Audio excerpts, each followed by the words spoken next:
Civil service ಎಕ್ಸಾಮ್ಗೆ preparation ಮಾಡೋದಕ್ಕೆ ತುಂಬ ಇಂಟೆಲಿಜೆಂಟೇ ಆಗಿರಬೇಕಂತೆ. ಸಿವಿಲ್ ಸರ್ವಿಸ್ ಎಕ್ಸಾಮ್ನ ಕ್ರ್ಯಾಕ್ ಮಾಡೋದಕ್ಕೆ ಒಳ್ಳೆಯ ಕಾಲೇಜು, ಒಳ್ಳೆಯ ಸ್ಕೂಲಲ್ಲಿ, ಹೈಟೆಕ್ ಕಾಲೇಜುಗಳಲ್ಲಿ ಓದಿರಬೇಕಂತೆ.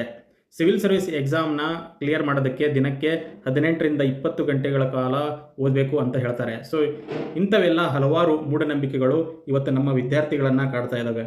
ಇದರಲ್ಲಿ ಹಲವಾರು ಒಂದಿಷ್ಟು ಮೂಢನಂಬಿಕೆಗಳನ್ನು ನಾವು ಇವತ್ತು ನೋಡೋಣ.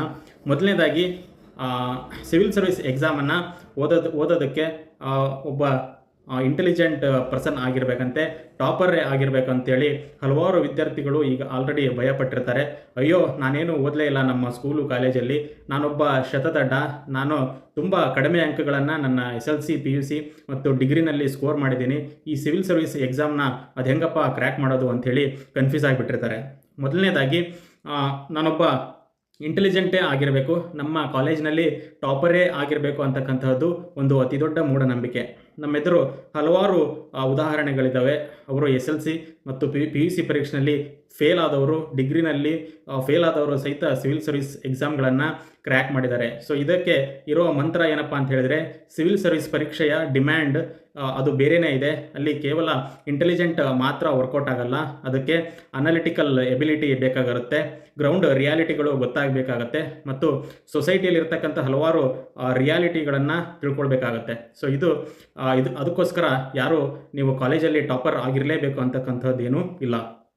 ಅದಾದಮೇಲೆ ಎರಡನೇ ಮೂಢನಂಬಿಕೆ ಬರೋದಾದರೆ, ಒಂದು ಒಳ್ಳೆಯ IIT NIT ಕಾಲೇಜುಗಳಲ್ಲೇ ಓದಿರಬೇಕಂತೆ, ಹೈಟೆಕ್ ಕಾಲೇಜುಗಳಲ್ಲಿ ಇಂಗ್ಲೀಷ್ ಮೀಡಿಯಮಲ್ಲೇ ಓದಿರಬೇಕು ಅನ್ನೋದು ಮತ್ತೊಂದು ದೊಡ್ಡ ಮೂಢನಂಬಿಕೆ.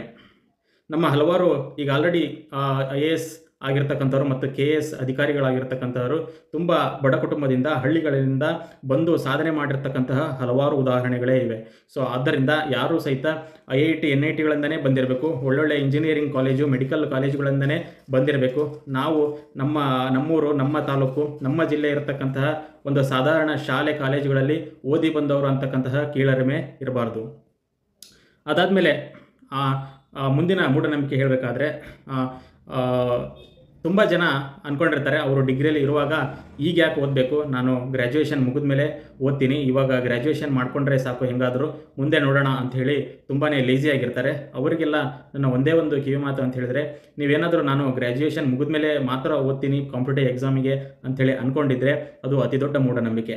ಯಾಕಪ್ಪ ಅಂತ ಹೇಳಿದರೆ, ಕಾಂಪಿಟೇಟಿವ್ ಎಕ್ಸಾಮ್ ಪ್ರಿಪ್ರೇಷನ್ನು ಕೂಡ ಒಂದು ಗ್ರ್ಯಾಜುಯೇಷನ್ ಇದ್ದ ಹಾಗೆ, ಅಲ್ಲೂ ಸಹಿತ 3ರಿಂದ 4 ವರ್ಷ ಕಾಲಾವಕಾಶ ಬೇಕಾಗುತ್ತೆ. ಅದಕ್ಕೋಸ್ಕರ ತಾವು ಗ್ರ್ಯಾಜುಯೇಷನಲ್ಲಿ ಇದ್ದಾಗ ಪ್ರತಿದಿನ ಕೇವಲ 2 ಗಂಟೆ ಸಾಕು ನೀವು ಕಾಂಪಿಟೇಟಿವ್ ಎಕ್ಸಾಮ್ ಪ್ರಿಪ್ರೇಷನ್ನಿಗೆ ಕೊಡೋದಕ್ಕೆ. ಅಷ್ಟು ಮಾಡಿದ್ರೆ ಸಾಕು, ಪ್ರತಿದಿನ 2 ಗಂಟೆ ಒಂದು ಒಳ್ಳೆಯ ಗೈಡೆನ್ಸ್ ಇದ್ದಾಗ ನೀವು ಆ 2 ಗಂಟೆನ ಸದುಪಯೋಗ ಪಡಿಸ್ಕೊಂಡ್ರೆ ನೀವು ಕಾಂಪಿಟೇಟಿವ್ ಎಕ್ಸಾಮಲ್ಲಿ ತುಂಬಾ ಮುಂದಿರ್ತೀರ. ಮುಂದಿನ ಒಂದು ಮೂಢನಂಬಿಕೆ ಅಂತ ಹೇಳಿದರೆ, ಪ್ರತಿದಿನ 18ರಿಂದ 20 ಗಂಟೆ ಓದಬೇಕಂತೆ. IAS KS ಆಗೋದು ಅಷ್ಟೊಂದು ಸುಲಭ ಅಲ್ಲ, ಕಣ್ಣಿಗೆ ಎಣ್ಣೆ ಬಿಟ್ಕೊಂಡು ಓದಬೇಕಂತೆ ಅಂಥೇಳಿ ಎಲ್ಲ ಸುಳ್ಳು ಸುದ್ದಿಗಳನ್ನ ಹಬ್ಬಿಸ್ತಾರೆ.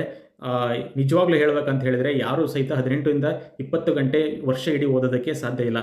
ಅವರೇನೋ ಎಕ್ಸಾಮ್ ಹತ್ತಿರ ಬಂದಾಗ 2-3 ತಿಂಗಳು ಓದಿರ್ಬೋದು, ಆದರೆ ಪ್ರತಿದಿನ ನಾನು 18ರಿಂದ 20 ಗಂಟೆ ಓದ್ತೀನಿ ಅಂತಕ್ಕಂಥದ್ದು ಸುಳ್ಳಿನ ಮಾತು. ಸೊ ಯಾರೆಲ್ಲ ಇವತ್ತು IAS KS ಆಗಿದ್ದಾರೆ ಅವರೆಲ್ಲರೂ ಸಹಿತ 18-20 ಗಂಟೆ ಓದಿದವರಲ್ಲ, ಎಲ್ಲರೂ 8-10, ಬಹಳ ಅಂದರೆ 12ರಿಂದ 14 ಗಂಟೆ, ಅದು ಎಕ್ಸಾಮ್ ಹತ್ತಿರ ಬಂದಾಗೆ ಓದಿರ್ತಾರೆ. ಸೊ ಇಲ್ಲಿ ಬೇಕಾಗಿರ್ತಕ್ಕಂಥ ಮೂಲ ಮಂತ್ರ ಅಂತ ಹೇಳಿದರೆ ಅದು ಕನ್ಸಿಸ್ಟೆನ್ಸಿ. ನಾನು ಪ್ರತಿದಿನ 6ರಿಂದ 8 ಗಂಟೆ ಓದಿದರೆ ಸಾಕು, ಕನ್ಸಿಸ್ಟೆಂಟಾಗಿ ಪ್ರತಿದಿನ ಓದ್ತೀನಿ ಅಂತಕ್ಕಂಥವ್ರು ಇದ್ದರೆ ಸಾಕು, ನೀವು ಈ ಪರೀಕ್ಷೆಗೆ ಸುಲಭವಾಗಿ ತಯಾರಿ ಮಾಡ್ಬೋದು. ಮುಂದಿನ ಮೂಢನಂಬಿಕೆ ಅಂತ ಹೇಳಿದರೆ, ಈ ಜಗತ್ತಲ್ಲಿ ಇರ್ತಕ್ಕಂಥ ಎಲ್ಲವನ್ನು ಓದಬೇಕಂತೆ, everything under the sun knowledge ಇರಬೇಕಂತೆ ಅಂಥೇಳಿ ಮತ್ತೊಂದು ಸುಳ್ಳು ಸುದ್ದಿ. ಇದೆಲ್ಲ ಇದು ಕಟ್ಟಿದ ಕತೆ ಇದು. ಯಾಕಂದರೆ UPSC ಆಗಲಿ, KPSC KAS ಪರೀಕ್ಷೆ ಆಗಲಿ, ಯಾವುದೇ ಪರೀಕ್ಷೆ ಆಗಲಿ, ಅದಕ್ಕೆ ಅಂತಕ್ಕಂಥ ಒಂದು ಸಿಲೆಬಸ್ ಇದೆ. ಸೊ ಎಲ್ಲವನ್ನು ಓದ್ತಕ್ಕಂಥ ಅವಶ್ಯಕತೆ ಇಲ್ಲ, ಎಲ್ಲವನ್ನು ಗೊತ್ತು ಇರತಕ್ಕಂಥವರು ಯಾರೂ ಇಲ್ಲ, ಸರ್ವಜ್ಞ ಆಗಿರ್ತಕ್ಕಂಥವರು ಇಡೀ ಜಗತ್ತಿನಲ್ಲಿ ಯಾರೂ ಇಲ್ಲ. ಎಲ್ಲರಲ್ಲೂ ಒಂದಲ್ಲ ಒಂದು ವೀಕ್ನೆಸ್ ಇದ್ದೇ ಇರುತ್ತೆ. ಸೊ ಅದಕ್ಕೋಸ್ಕರ ಎಲ್ಲವನ್ನು ಓದಿರಬೇಕು, ಎಲ್ಲವನ್ನು ತಿಳ್ಕೋಬೇಕು ಅಂತಕ್ಕಂಥದ್ದಲ್ಲ.